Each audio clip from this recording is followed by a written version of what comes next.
And here it is, another quarterback on the move. And this one is just too funny, folks. What the hell? What the hell? This is what we're talking about, folks. Can we just stop? Can we stop with the recycling of garbage, expecting them to not be garbage anymore? Can we start to find some other quarterbacks here? And we're going to talk about some other options. But here we go. Another big old trade here involving a little bit of a face of the franchise guy. He was the face of the franchise guy at his first job, and then they moved off of this man really quickly here. But here we go. Colts are trading quarterback Carson Wentz to Washington for a package of picks that is thought to include 2 third-round picks. We do have the compensation here, so let's talk about that. This is where it's not too bad for the Colts, but still, they didn't give up anything big, so that's good. They gave up a third-round pick this season, a third-round pick next year that can become a second if Carson Wentz plays 70% of the plays, and the way that, they play in Washington, I'm sure he gets injured. Yes, he was able to be healthy for the most part here, had a little tweak in week 3. We're going to talk about that. But the Colts, they had a good offensive line. That's why their running game was so good. Washington, the offensive line is good, but it's not as good as the Colts. So, this was a good clause here by the Colts to put that in there. Oh, if Carson Wentz plays 70% of the snaps, which he won't because he's going to get injured. This was the outlier season by Carson Wentz, folks. The one season where he didn't kind of get injured that kept him out multiple games. Still got injured, still took him out of a game that they ended up losing. And once again, we're going to talk about that because once again, hey, they were only one game out from making the playoffs. So every game truly counts. Yes, we can all truly focus on that Week 17 game the Week 18 game against the Jaguars because that was obviously the most egregious, but we can also trace it back a little bit to that Week 3 game that he got injured. So this was a great clause. Hey, this could be a second-round pick, but it's not going to be a second-round pick. Carson Wentz is not playing 70% of the plays next season. No way. The man gets injured, probably early on. Third-round pick this season, a third-round pick that can turn into a second-round pick next season, and then a second-round pick this season as well. So second and third this season, third next season, that turns into a second potentially. Then Washington gets Carson Wentz, and then a 2022 second-round pick. So they kind of swapped second-round picks of this year's draft. Now, for the Colts, they don't have a number 1 pick this season. So this is really where it turns into a little bit of a question mark because we know the quarterback market is not good at the current moment. There's really no great college quarterbacks. There's some decent free agent quarterbacks that we're going to talk about in a second here. But the Colts, once again, quarterback plug and play away from kind of going the distance here, and you don't got a first round pick to kind of help and maybe sweeten some deals to make another trade or anything like that. So Colts at the current moment are quarterback list. We do not believe in who they got. Sam Eason at number 2. That man was not good. We watched that man. He had his opportunities, never got it done. Who's their kind of other one? Let's get their depth chart up here. They truly are going to have to go and find another quarterback. Absolutely. Sam Ehlinger and James Morgan. James Morgan, he's from the Jets. So Sam Ehlinger, we don't believe in. James Morgan, we don't really believe in either. We'll maybe try to find something good about the man, but it's not happening. So Sam Ehlinger, James Morgan, obviously you got to upgrade to them. So let's talk about, potential other quarterbacks. We get this right here. Colts expected to be in the mix for quarterback Jimmy Garoppolo. Once again, we were really not sure if Jimmy Garoppolo is actually going to be traded or not, but, once again, going to be kind of not throwing for, 12 weeks or something like that. So it's going to be tough for the Colts to truly commit to Jimmy Garoppolo, but anything's better than what they've got currently, and anything is better than Carson Wentz. So watch out for the Colts to be a big player for Jimmy G if the 49ers do decide to trade Jimmy G. Once again, we're kind of in the midst. I don't think it's as clear-cut as everybody's making it seem to be, especially right after the season ended, of the 49ers trading away Jimmy G. I still think they're kind of a little hesitant of starting Trey Lance, which I believe is the right decision. We've been championing Trey Lance to not play since he ever got drafted, so we'll see what happens here, but expect the Colts, if Jimmy G is actually available, watch for the Colts to make a run for Jimmy G. But we also have other free agent quarterbacks, and so let's talk about these quarterbacks and see, are these quarterbacks better than Carson Wentz? The first one we have is Jameis Winston. Yes, I take Jameis Winston over Carson Wentz any day of the week.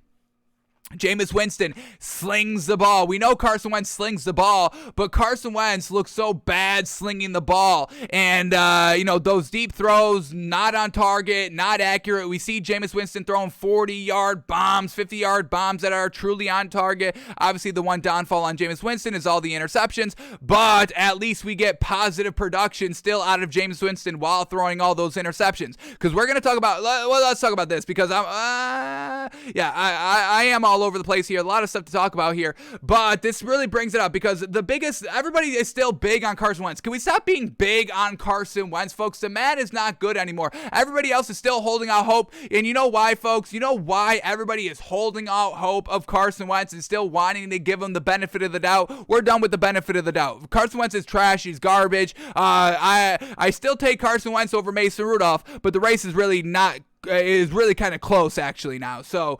Carson Wentz is like the second worst quarterback in NFL history, folks. I mean, that's what that means. So, why everybody is still holding out hope on Carson Wentz being good, which is just absolutely insane, folks. And this is the one stat that everybody brings up, folks. It's trash, but they still bring it up, folks. Well, he only threw 7 interceptions. He keeps the turnovers down. Okay, I'm sick of the interception talk. Everybody loves to kind of say, oh, a quarterback's great because they don't throw the picks. Who's number one? Aaron Rodgers. He doesn't throw any picks, and everybody gushes over him. Well, him and Carson Wentz have the same amount of Super Bowl rings. So what does that tell you? You want to be in the same conversation as Carson Wentz and Aaron Rodgers because you throw no interceptions? Once again, you don't risk it, you don't get the biscuit, and that's what these low number of interceptions mean. They're not making those big time throws when they need to make those big time throws in big time games to win games, secure a win, secure a playoff spot like Carson Wentz couldn't do. So spare me with, oh, he doesn't throw a lot of interceptions. That doesn't mean anything to me, folks. It doesn't. Throw the interceptions. That's fine.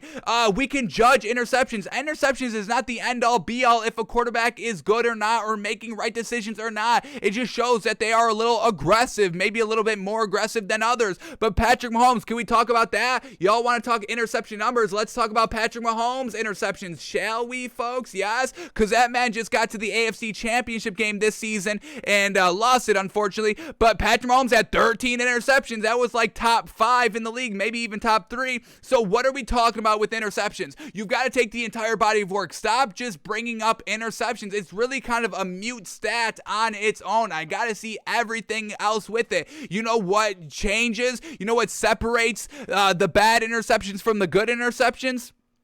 Or really just kind of focusing in on that interception number, the completion percentage. So if you're going to talk interception, bring up completion percentage along with that, because Patrick Mahomes had 13 picks, but he also threw for 66% completion percentage, which is absolutely fantastic. Where Carson Wentz, the man threw 7, but only 62% completion percentage. So even on the good passes, he wasn't even good. So stop with just the interception numbers, folks. It's so much more than that. And you throwing a low amount of interceptions does not mean anything, folks. It doesn't mean you're guaranteed a win. It doesn't mean you're guaranteed a playoff spot. It's really just showing, oh, you're just not throwing really kind of aggressively. You're not taking those deeper shots down the field, challenging the defense, taking those one-on-one opportunities that could potentially turn into interceptions. There is a right time and a wrong time in the games where you can take those shots. And Carson Wentz and Aaron Rodgers, they don't take those shots when needed. So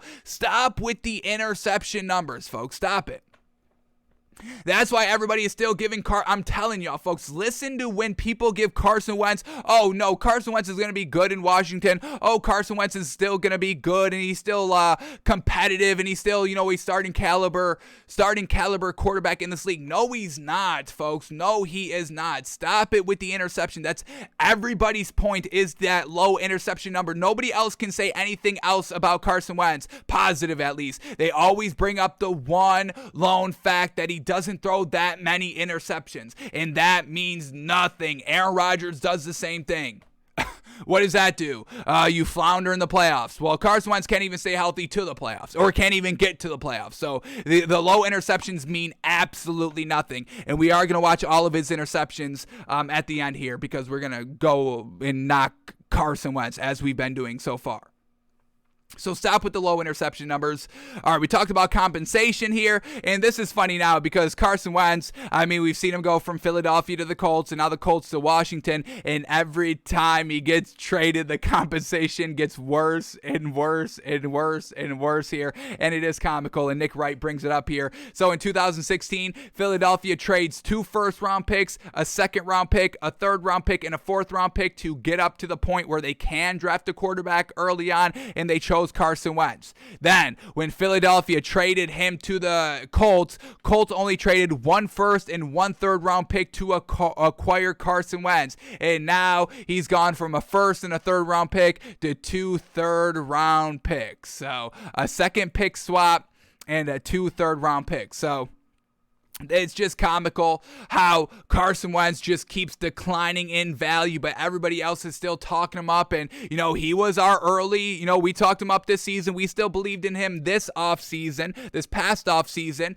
The Colts were our Super Bowl favorites all the way up until week 3 when we saw Carson Wentz get injured, and then it just came clear to us. This is actually what the man is. We have to know when the quarterbacks are truly showing us what they actually are compared to like a fraud season or compared to what just when quarterbacks show you who they actually are, folks, that's when you have to truly cut ties. And Carson Wentz throwing those 15 interceptions his last season in Philadelphia, still being injured and still being inaccurate. This is who Carson Wentz is. He is not going to get any better from here on out. You went into the absolute perfect situation. The situation could not get any more perfect for Carson Wentz with the Colts, folks. Frank Reich as the head coach, offensive minded, and worked with Carson Wentz before. That's a huge check. You're not going to get that anywhere else, folks. Ron Rivera, defensive guy, no past experience with Carson Wentz, so you're already going worse at that head coaching position. Then, with the Colts, you had T.Y. Hilton, an established potential Hall of Fame wide receiver, and you had Michael Pittman Jr., a big, tall weapon at a number 2 spot that is emerging in this league. Wide receiver depth for Washington, who do we got? You got Terry McLaurin. Real solid work there that Carson Wentz may be able to go with, but who else do we have on Washington besides Terry McLaurin? Let's get this up quickly here. Let's get their depth chart up here, because once again, they are just Carson Wentz is going from a worse wide receiver core than he had in Indianapolis. So here we go. Yeah, we got Terry McLaurin and then Cam Sims and Adam Humphries. They're solid, but it's not T.Y. Hilton and, Michael Pittman Jr. So you're getting worse from the head coaching aspect. You're getting worse from the wide receiver aspect. The offensive line, well, we just had Jonathan Taylor be the rushing king this season because Derrick Henry was out. We always have to put that disclaimer out there. But yeah, Jonathan Taylor was able to run. How many times did Carson Wentz get sacked this season? Can we take a quick look at this? Carson Wentz got sacked 32 times, which is basically the second lowest, the third lowest of his entire career. So, the Colts line was pretty solid overall. Let's see what we got with Taylor Heinicke. How many times did Taylor Heinicke get sacked last season? Once again, ESPN, I'm just always so dumbfounded. Once again, these legacy medias, these older medias not evolving with the times is just so blasphemous, yet they're still at the top of their industry. It makes no sense to me. Can we start getting new talent? Once again, it's the Carson Wentz. Carson Wentz still has a job because of legacy media, folks. It's the same. People love to kind of stick with everybody that's just a name. People love to go with the name. Can we stop with the name? Stop with the name. Find a new name. Can we find new names out here, folks, please? Taylor Heinicke. Let's get how many times he's been sacked up here to truly see if the offensive line is a downgrade. So Carson Wentz with the Colts offensive line got sacked 32 times last season. Taylor Heinicke with this Washington line got sacked 38 times this season. So a little bit worse of an offensive line, Carson Wentz. So worse coach, worse wide receivers, worse offensive line, worse running backs because Jonathan Taylor's fantastic. Antonio Gibson for Washington is still very good. It's a decline. It's a degrade. Not too much, not a drastic degrade, but it is still a degrade, a downgrade. So, worse at wide receiver, worse at head coach, worse at offensive line, worse at running back. Worse at defense. This Washington defense was really kind of trash last season. From 2020 to 2021, it was so much more worse. They downgraded. This Washington team is just on a natural decline. And then you bring in Carson Wentz, who is on his own natural decline. So we got natural decline as a team, natural decline as a quarterback, and you think that two declines turn into an upgrade, folks? No. This is not kind of, multiplying negative numbers where negative numbers cancel each other out. No. Two downgrades mean a worse downgrade.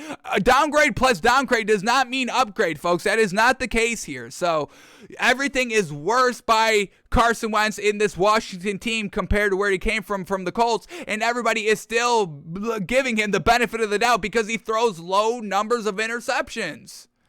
I don't get it, folks. He's not good because he doesn't throw interceptions, folks. He doesn't throw touchdowns either. He doesn't even complete passes regardless of who he's throwing to. He doesn't complete the ball. He's not accurate, folks. So, Carson Wentz, going to a worse situation, I don't think it works out. I think Carson Wentz is still trash. We are truly off of Carson Wentz. And what makes it worse for Washington here is that Washington is paying the full $28 million due to Carson Wentz this year, which includes a $5 million roster bonus due next week. So Washington getting the short end of the stick here, not getting any first-round picks, swapping second rounds, and also having to foot the bill of Carson Wentz. I liked Ron Rivera, man, but I don't get this.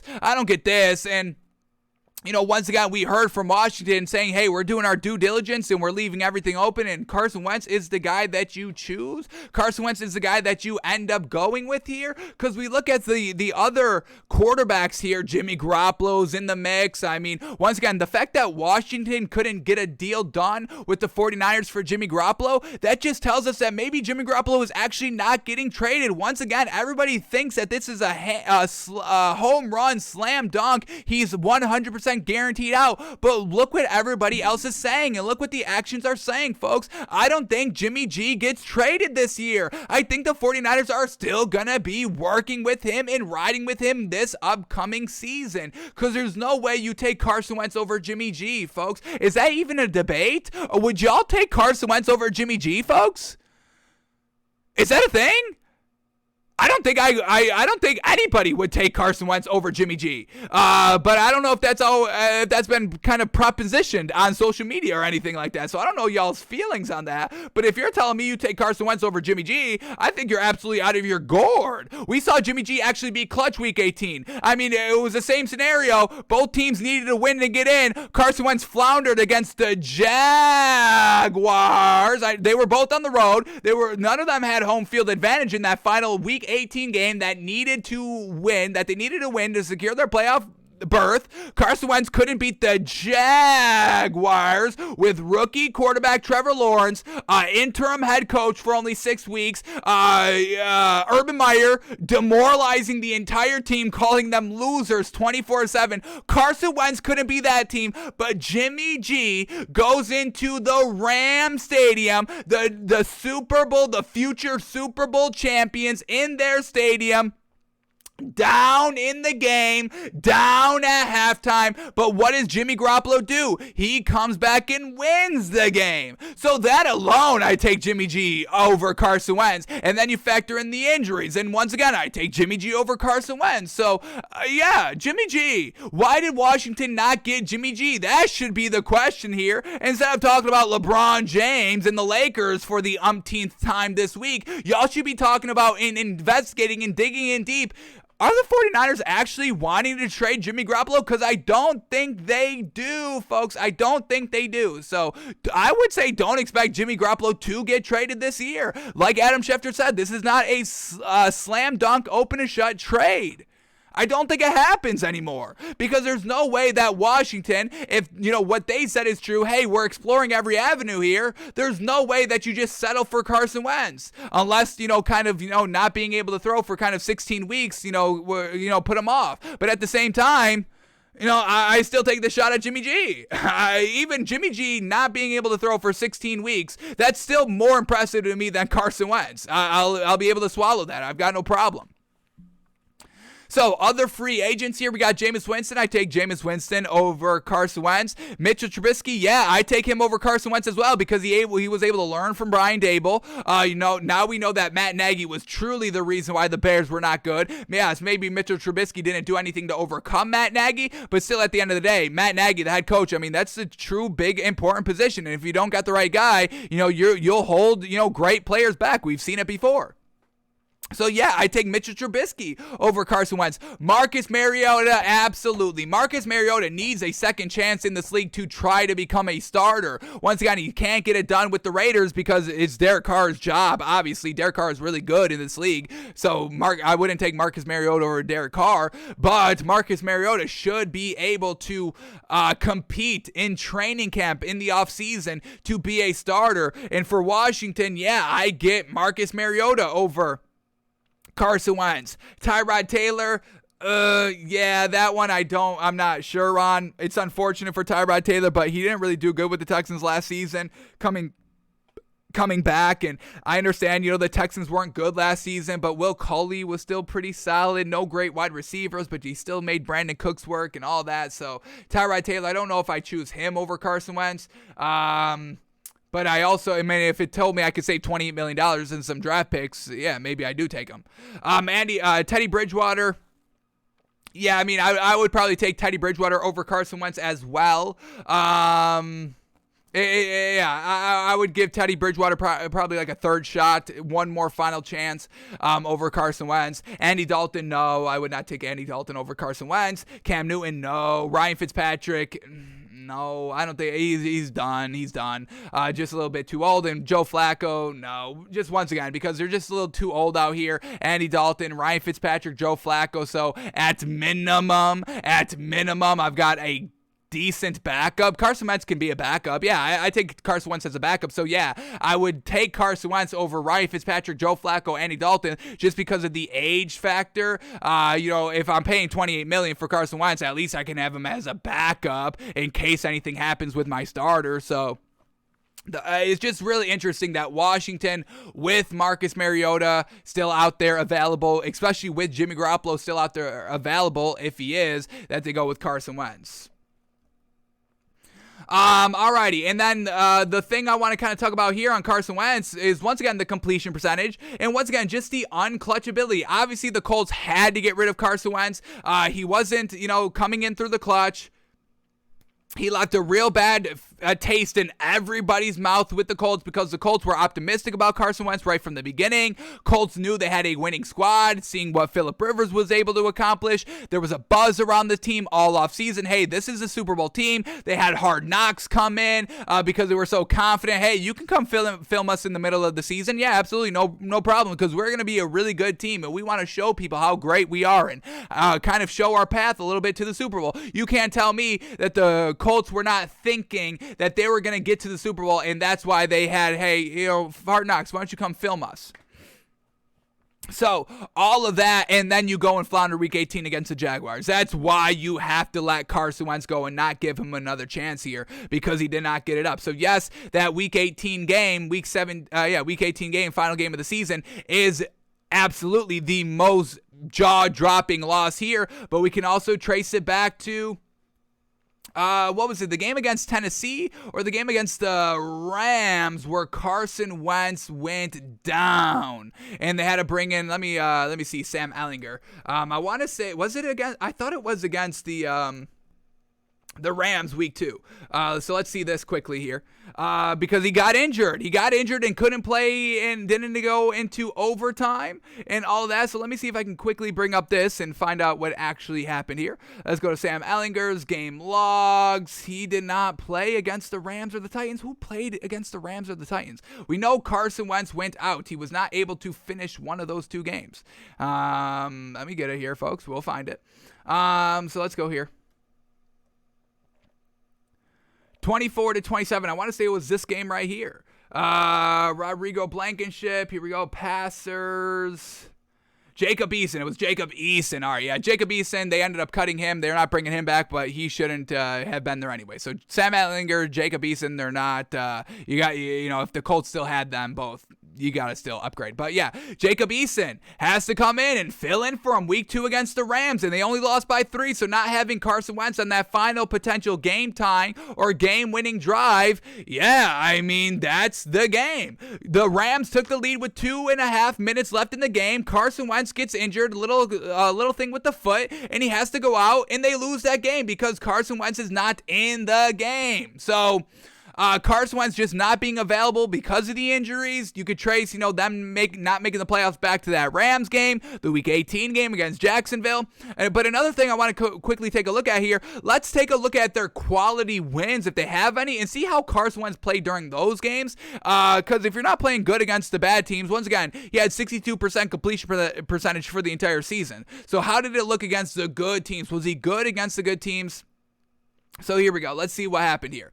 Against the Rams, week 2, we had 64% completion percentage, 247 yards, but still 1 touchdown, 1 pick. One of his 7 picks came in the one of the biggest games of the entire year against the Rams. We knew the Rams were going to be good right from the rip, and they were good kind of right from the rip. So the fact that Carson Wentz threw one of his 7 interceptions that y'all love to brag about in this Rams game, still not being able to close out this game as well, this is why we can't believe in Carson Wentz and why he shouldn't be a starter anymore. Big game here, and he flounders. Against the Titans, 51% completion percentage, under 200 yards, 194 yards, no touchdown, no pick. They lose by 9 points, 2 scores, 2 possessions. Carson Wentz against a good team, 0 of 2 so far. Then he's able to beat the Dolphins. Dolphins didn't really hit their stride until about week 10-ish. Against Baltimore, he loses, but he did throw 402 yards, 2 touchdowns, 71% completion percentage. That was a good game. It still ends up being a loss. 402 yards, only putting up 25 points. There's a disconnect there, a little bit of dink and dunk a little bit. So that didn't, pan out, and that was Carson Wentz being at his best. Still losing. That's not good. Against the 49ers, he wins. Only 150 yards, though. 2 touchdowns, no picks, 65%, but 150 yards, and he puts up 30 points. Do you see where the disconnect is there, folks? It's not Carson Wentz. Everything was good besides Carson Wentz on this team. So you throw 150 yards, you put up 30 points, you put up 30 points, but then you throw for 402 yards, and you only put up 25? So we already know that Carson Wentz was the one that was holding this team back. Against the Titans again, 52% completion percentage, 2 interceptions, losing again against the Titans. Another good team this season. Against Buffalo, they end up winning, but they end up winning 41-15, but he only threw for 106 yards. He only had 55% completion percentage, 1 touchdown, no picks. So even in the games they win against the good teams, it's not Carson Wentz doing so, folks. Against Arizona late in the season, Arizona wasn't really good late in the season, but he had 64% completion percentage. They only win by 6, 2 touchdowns, no picks. Against the Raiders, 148 yards, 59% completion percentage. And then the final game of the season against Jacksonville, 58% completion percentage, 1 touchdown, 1 pick. I mean, Carson Wentz is not good. Stop giving him the benefit of the doubt because he doesn't throw interceptions. What is that? Neither does Aaron Rodgers, and both these quarterbacks aren't winning Super Bowls. So what's the interception note? What does that tell us? It tells us nothing. Take the completion percentage. That tells us something more specific, because I guarantee with Aaron Rodgers, he's at 67, 68 with only 4 or 5 interceptions. Carson Wentz is at 62. Take the completion percentage with the interceptions. That tells a little bit of the bigger picture, not the full story still, but it tells us more of the story than just interception numbers. Stop saying a quarterback is good because they don't throw interceptions. It doesn't make any sense, folks.